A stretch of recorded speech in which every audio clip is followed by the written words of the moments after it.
What is going on, everybody? Today is November 30th. It is Thursday, and Pops and I are back in the shop. He's back over here in the back corner. He's been doing some cleaning today while I've been at work and doing some rearranging. So we've got some stuff we got to get done, and we finally got some tubing. As y'all can see, the rack is completely full of tubing.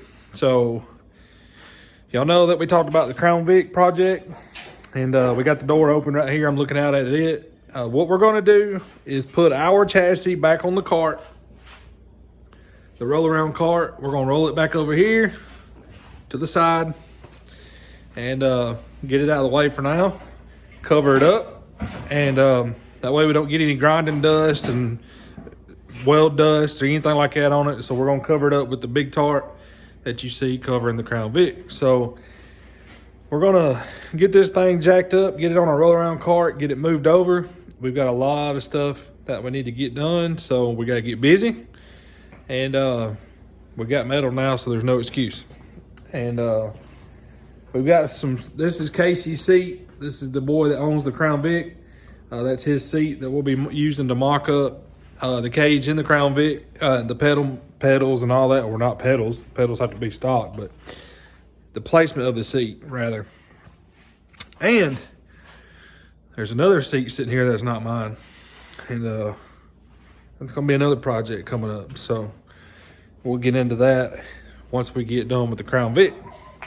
So we get the Crown Vic done, and Pops and I are going to get everything moved around in the shop. Oh, also, shout out to Kobe Contreras. He's a local guy here in Sheffield.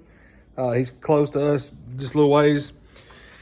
He had this homemade 6-foot brake right here. And man, let me tell you what we are about to get done with that. Pops and I haven't bent any of the metal for the car yet with it.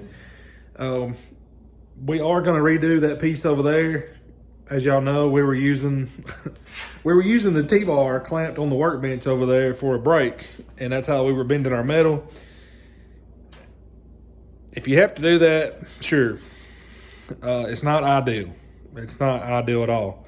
You have hammer marks in your seams. You have hammer marks on your lips where you bend it over.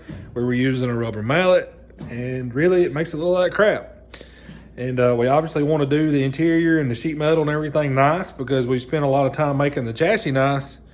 So now we got a brake, and that thing bends really well to be a homemade brake. So we'll get into all that though. For now, we're going to move it out of the way, and we're going to get the car moved over and get some stuff rearranged. So we'll pick back up here in a minute. I want to throw it on time lapse while we get everything kind of moved around. Y'all hang out with us.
dinged your door. We're gonna leave AC and everything in it.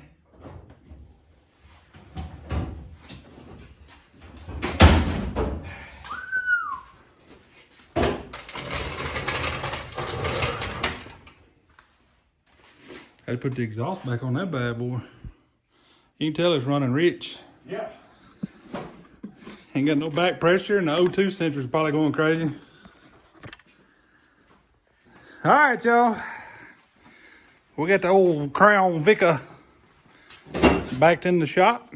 The rules, after doing some talking with some folks, they did change a couple rules. One of the rules is you can take out all of this plastic dash. All you have to leave is the gauge cluster. So all that'll be pulled out. Casey's gonna come up here and help us. I'm gonna holler at him. He may come up here tomorrow or Saturday morning.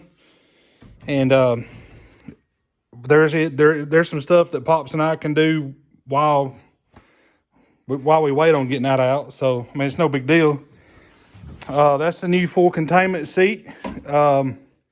Casey's gonna run that seat this year. So we got to mount that crate. And so we're gonna get busy on a roll cage in this thing. I think you'll turn the egg crate over and bolt it down. That way you just sit your behind down in it. Down in it, yeah. So hey, we got some bungee cords. We'll put him a seatbelt in there. So yeah, we're gonna pull this out. It's just easier to get a cage down in here the way we want to. Most Crown Vic cages stop right here. And they have a dash bar that goes across the top of the column. I don't like them. I know a lot of people do cages like that. And does it hurt anything? Probably not. It's just not the way we want to do it. And I'll explain why we don't want to do it that way.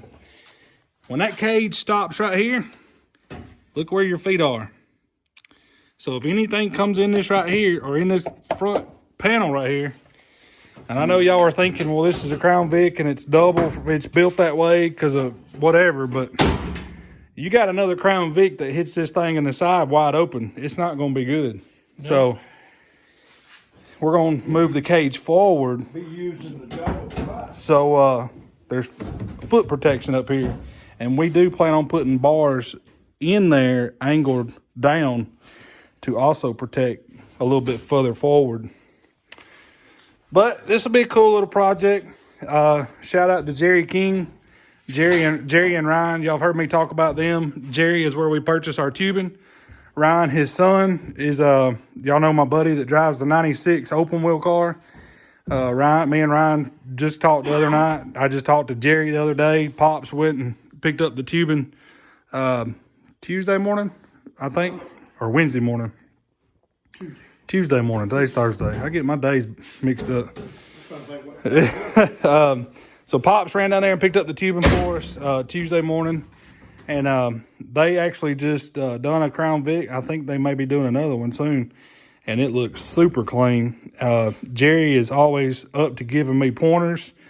He's always up to giving me advice. And I appreciate him more than he knows.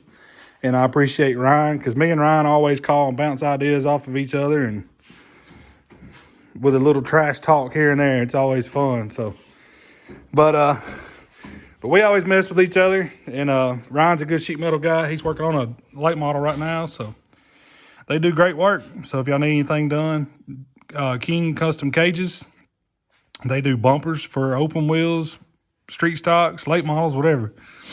Holler at them. And we're also going to be doing bumpers in 2024, and it's not to take away any business from Jerry and Ryan, and they understand that. It's just to there's such a demand around here now for the open wheel stuff and for the Monte Carlo stuff, and we just like to, we may just build a few, here and there just to sell or whatever. So they everybody's on the same page, and Pops is closing the door. I don't know why. It's warmer outside than it is in the shop. If you leave the doors closed on this shop all day, it stays cooler in here. So, but we got the big tarp. We had the Crown Vic covered up with that big shipping tarp, and We brought it in here and covered up the car so that way grinding dust and all that don't get on all that new sheet metal. And that'll keep that covered up. So we're going to get this thing knocked out. Hopefully, I hope to have this done this week.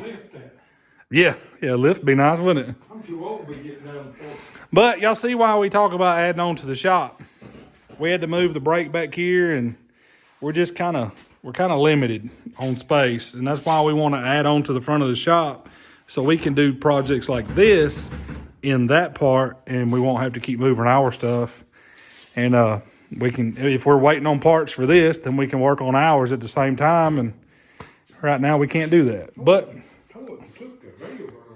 it ain't no big deal. We're gonna get there one of these days. Things are gonna fall in place. They keep falling in place every day, and we're super blessed about that. But for now, I think we're gonna call it an evening. Pops and I may do some measuring on this thing, kind of get an idea of what we need to do about bending a rear halo or rear hoop, therefore, and do a halo. Figure out how we want to do that. And I've got to carry this bottle right here and get it filled tomorrow. So we have some welding gas. And I'm pretty sure the one on the welder may be empty as well. Pretty close. Yeah, she's about empty. So we may have to carry both of them. But we'll get those knocked out. I've got some more welding wire out there in my car, so we'll have plenty of welding wire. And we're going to get this thing jacked up and sitting where it's level. That way we can do our roll cage level and it'll be plumb. So we appreciate y'all hanging out with us. This is just a quick little video we wanted to get out this evening while we move stuff around and kind of update y'all on as we move through these projects. We're going to have a bunch of video of this thing here. We'll probably start videoing tomorrow, and we're going to get busy on this roll cage. I mean, we hope to... The rules say that they're only required to have a 4-point cage. We're going to do a 4-point cage, but Casey wants to do door bars on both sides because he wants to do a passenger seat. So we'll have to do a seat mount over here, and we'll have to do a seat mount over there. For him, we'll get his where it needs to be, but then we'll do one over here. We'll use my seat or that other seat that we're not going to mention, and we'll set it over in here. But we're also going to do some bars toward the rear and kind of stiffen up the whole car. I'd rather it be at least some rear bars to the back. If we can. Yeah, we're going. Jerry said something about that. Yeah, we'll get there. So y'all hang out with us. Can't thank y'all enough. And we appreciate every one of y'all for subscribing. We've picked up more subscribers since the last video, and I appreciate every one of y'all. I've got another run of hats coming. Kind of like what the one Pops has on, just not as dirty. They're just plain on the berm hats, and we're also working on shirts. So y'all just bear with us. We're going to get all that worked out and hopefully have it here and ready to where we can throw those shirts in a priority mail package and just ship them out when they're ordered. So y'all hang out. We appreciate y'all. We got a lot more coming, but until the weekend, y'all hang out with us. And until next time. Appreciate it, guys, gals, guys, however you're supposed to say that. Thank y'all very much for watching. Thank you for your comments. Till next time, God bless you. See y'all.